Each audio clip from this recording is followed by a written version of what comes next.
नमस्कार, मैं रचना शर्मा। चढ़ती कला टाइम टीवी देख रहे सभी दर्शकों का स्वागत करती हूं। आप देख रहे हैं हरियाणा के समाचार। समाचारों की शुरुआत से पहले एक नजर आज के मुख्य सुर्खियों पर।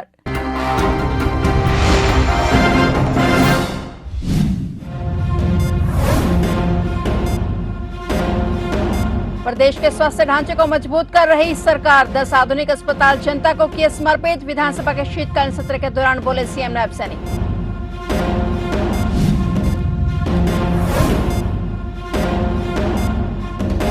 अल्फला समेत 26 निजी विश्वविद्यालयों पर होगा एक्शन। हरियाणा सरकार लाएगी नया कानून। सत्र के अंतिम दिन शिक्षा मंत्री विधेयक को करेंगे पेश।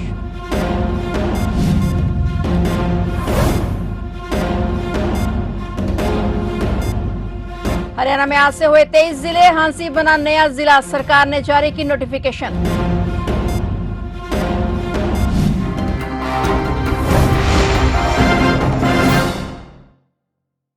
और अब समाचार विस्तार से।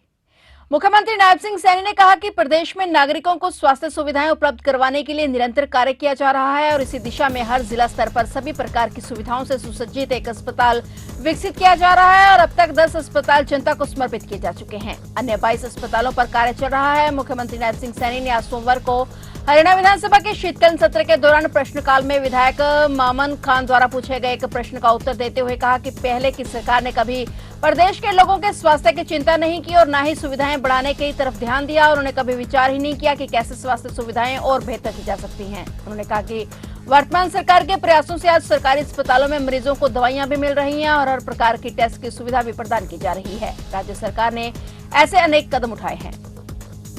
मैं जानकारी में बताना चाहता हूं क्योंकि हमारे 2014 से पहले हर साल माननीय अध्यक्ष जी स्पेशलिस्ट डॉक्टर 4 मिलते थे, 700 डॉक्टर एमबीबीएस मिलते थे और 700 डॉक्टर। कभी ये विचार नहीं हुआ कि हमने प्रदेश के लोगों की हेल्थ की सुविधाएं बढ़ानी है, उनको प्राइवेट के ऊपर छोड़ दिया गया। किस प्रकार से उनका शोषण होता था ये अभी मामन खान कह रहे, कहा जी गरीब आदमी का। आज हॉस्पिटल के अंदर दवाई भी मिल रही है। आज ये 700 से बढ़ करके हमने 2500 कर दी हैं। 2500 हर साल एमबीबीएस की सीटें मिल रही हैं और ये जो 4 थी स्पेशलिस्ट की 200 के करीब में हर साल हमें मिलते हैं स्पेशलिस्ट भी।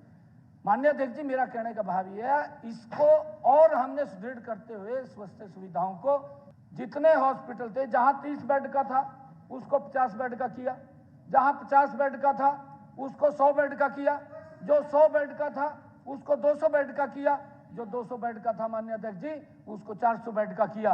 मेडिकल कॉलेज करे, इतने मेडिकल कॉलेज हुए हैं। और माननीय अध्यक्ष जी मैं आपको किस गति से काम हो रहा है प्रदेश के लोगों के हित के अंदर जो ये बात कह रहे हैं, हमने ये निर्णय किया कि हर डिस्ट्रिक्ट लेवल पे एक सभी सुविधाओं से सुसज्जित हॉस्पिटल होगा। 10 हॉस्पिटल हमने तैयार करके जनता को समर्पित कर दिए हैं और बाकी 22 के ऊपर काम चल रहा है, वो भी शीघ्र दे देंगे। वहाँ सीटी स्कैन भी, अल्ट्रासाउंड भी, वहाँ एमआरआई भी, सब सुविधाएं और वहाँ लेबोरेटरी भी। माननीय अध्यक्ष जी सारी सुविधाएं उन हॉस्पिटलों के अंदर हम दे रहे हैं। वहाँ के एनवायरमेंट की भी, एनवायरमेंट भी मान ले वहाँ गंद फैला ना हो जिस प्रकार के फैल रहा था जी, उसकी भी स्वच्छता का हम ध्यान रख रहे हैं। हरियाणा सरकार राज्य के निजी विश्वविद्यालयों की मनमानी पर बड़ी रोक लगाने जा रही है। इसके लिए हरियाणा निजी विश्वविद्यालय संशोधन विधेयक 2025 लाया जा रहा है और इस विधेयक के लागू होने के बाद कोई भी निजी विश्वविद्यालय बिना अनुमति नए पाठ्यक्रम शुरू नहीं कर सकेगा। निर्धारित क्षमता से अधिक छात्राओं को प्रवेश नहीं दे पाएगा और पाठ्यक्रमों के नाम पर बदलकर छात्रों या उनके अभिभावकों को गुमराह नहीं कर सकेगा। संशोधन में यह प्रावधान भी है कि विशेष परिस्थितियों में राज्य सरकार किसी भी निजी विश्वविद्यालय में प्रशासक नियुक्त कर सकती है। नियुक्त प्रशासक विश्वविद्यालय की आर्थिक और शैक्षणिक गतिविधियों की निगरानी करेगा और जरूरत पड़ने पर मान्यता रद्द करने के लिए सरकार को सिफारिश कर सकेगा। इसके अलावा नए कानून में 1 करोड़ रुपए तक के जुर्माने लगाने और प्रबंधन भंग करने के अधिकार भी रखे गए हैं। शिक्षा मंत्री महिपाल ढांडा विधानसभा के शीतकालीन सत्र के दौरान अंतिम दिन इस विधेयक को पेश करेंगे। नए कानून के लागू होने के बाद प्रशासक के माध्यम से विश्वविद्यालयों की मनमानी पर प्रभावी रोक लगाई जा सकेगी।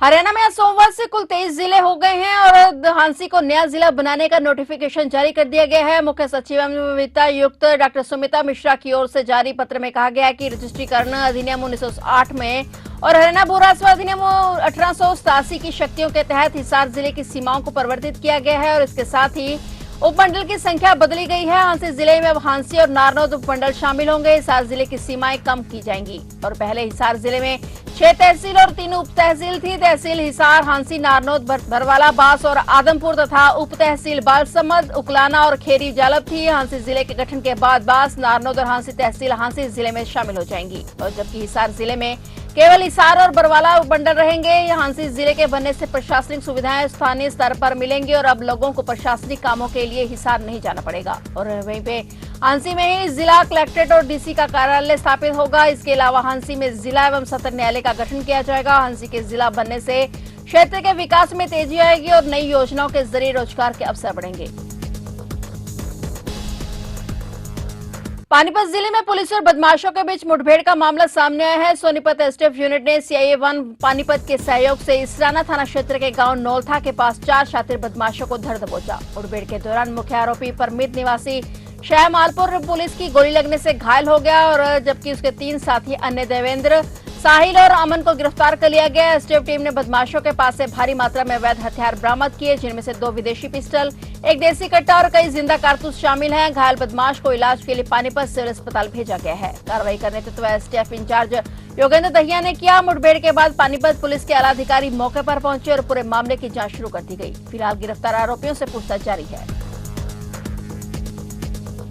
गुरुद्वारा साहिब बंबोली जगाधरी में गुरु तेग बहादुर साहिब जी का 350वां साला शहीदी समागम बड़ी श्रद्धापूर्वक मनाया गया। इस अवसर पर सजय दीवान में हरियाणा के मुख्यमंत्री नायब सिंह सैनी ने पहुंचकर संगत को संबोधित करते हुए कहा कि गुरुओं की तप त्याग का संदेश और गौरवशाली इतिहास को जन जन तक पहुंचाने के उद्देश्य से हरियाणा सरकार द्वारा श्री गुरु तेग बहादुर साहिब जी के 350वें शहीदी वर्ष को भव्य स्तर पर मनाया जा रहा है। इस शहीदी समागम को लेकर गुरुद्वारा साहिब बंबोली में संत जसदीप सिंह और इलाके की संगत द्वारा करवाए गए गुरुमत समागम में शामिल होने का अवसर प्राप्त हुआ है। बंबोली गुरुद्वारा साहिब के संत जसदीप सिंह ने मुख्यमंत्री नायब सिंह सैनी का समागम में पहुंचने पर धन्यवाद किया और उन्हें गुरु जी की बख्शीश सिरोपा और सम्मान चिन्ह देकर सम्मान किया। ਦੇ ਪਵਿੱਤਰ ਇਸ ਸਥਲ ਦੇ ਵਿੱਚ ਗੁਰੂ ਤੇਗ ਬਹਾਦਰ ਜੀ ਜਿਨ੍ਹਾਂ ਦਾ 350 ਸ਼ਹੀਦੀ ਪਰਬ ਬੜੇ ਪੱਧਰ ਤੇ ਹਾਂ ਮਨਾਇਆ ਗਿਆ ਔਰ ਗੁਰੂਆਂ ਦੇ ਉਸ ਇਤਿਹਾਸ ਨੂੰ ਗੁਰੂ ਤੇਗ ਬਹਾਦਰ ਜੀ, ਗੁਰੂ ਗੋਬਿੰਦ ਸਿੰਘ ਜੀ, ਮਾਤਾ ਗੁਜਰ ਕੌਰ ਜੀ और चारों साहिबजादों जिन्हां दी एक बड़ी शहादत उन्होंने इस देश के धर्म के रक्षा लिए उन्होंने दी है।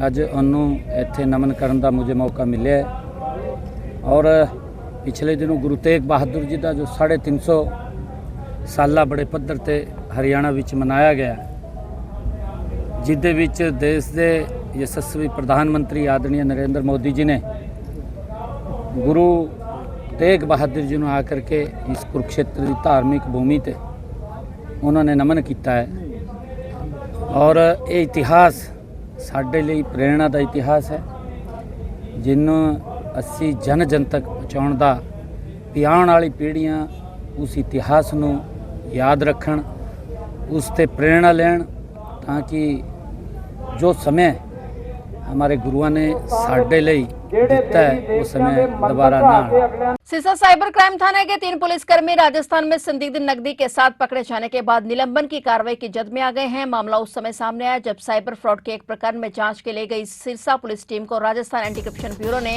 रोककर तलाशी ली और बताया जा रहा है कि सिरसा साइबर थाना की टीम राजसमंद और उदयपुर क्षेत्र से 2 आरोपियों को हिरासत में लेकर हरियाणा लौट रही थी और इस दौरान अजमेर जिले के कुचामन सिटी थाना क्षेत्र के त्रिशंगिया इलाके के एसीबी टीम ने एक कार को जांच के लिए रोका और तलाशी के दौरान वाहन से 6 लाख रुपए नगद बरामद किए गए। गाड़ी में साइबर क्राइम थाने के PSI Surendra Singh, head constable Virendra और कांस्टेबल जगजीत सिंह सवार थे। एसीबी एसपी महावीर सिंह के अनुसार जब पुलिसकर्मियों से बरामद राशि के संबंध में जानकारी मांगी गई तो वे कोई स्पष्ट या संतोषजनक जवाब नहीं दे सके और इसके बाद नकदी को संदिग्ध मानते हुए जब्त कर लिया गया। राजस्थान एसीबी ने पूरे मामले की रिपोर्ट सिरसा पुलिस के वरिष्ठ अधिकारियों को भेजी, जिसके बाद तीनों पुलिसकर्मियों को तत्काल प्रभाव से निलंबित कर पुलिस लाइन भेज दिया गया है। फिलहाल किसी की गिरफ्तारी नहीं हुई है, लेकिन एसीबी और सिरसा पुलिस दोनों स्तर पर मामले की जांच जारी है।